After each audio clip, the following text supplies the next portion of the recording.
એ ટોમેટા 100 રૂપિયા કિલો કેટલા? અમને પણ શીખવાડવાનું કેવી રીતે તમે ભાવ વધ્યો? જો સૌથી પહેલા તો લાઈફસ્ટાઈલ સુધારો. તમે સાંભળ્યું હશે ટોમેટું રે ટોમેટું ઘી ગોળ ખાતું તું, નદીએ નાવા જાતું તું, એ એવું બધું કરવું પડે. આ ચોખ્ખા ઘી ખાધેલા છે, એમનામાં લાલ ઉડિયો કલર નહીં આવતો. ક્વોલિટી A1 ના પેટની ક્વોલિટી. 100 રૂપિયા કિલો કેટલા? એ તો માર્કેટ માંથી છે ને સપ્લાય ઓછો કરી દીધો હોય એટલે તમારી ડિમાન્ડ છે ને આપોઆપ વધી જાય એટલે ભાવ વધે. આ બધી કાળા બજારી વચ્ચે થતી હોય.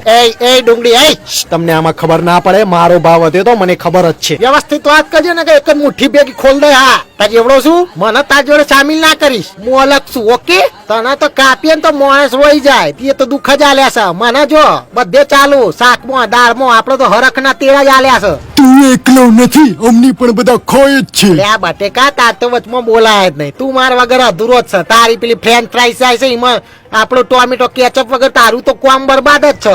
मेरे को क्यों तोड़ा? અત્યારે મન કોઈક 1 કિલો લઈ જાય ને તો બીજા તાર બાપા લગન નક્કી થઈ જાય. આપડી એવી ઇજ્જત છે માર્કેટમાં, એટલે તમારે મારી ઇજ્જત કરવાની તો તમારો ભાવ વધશે. બાકી કોથમીર જે મરચા જોડે ફ્રીમાં મળતા થઈ જશો. કોઈ ઊંઘશે નહીં. બધા વાતો કશી ખાલી, કોઈની તેવડ નહીં ટોમેટાની. હું અમે પડવાનું કોઈનું લેવાલા નહીં. 100 ના કિલો કેટલા?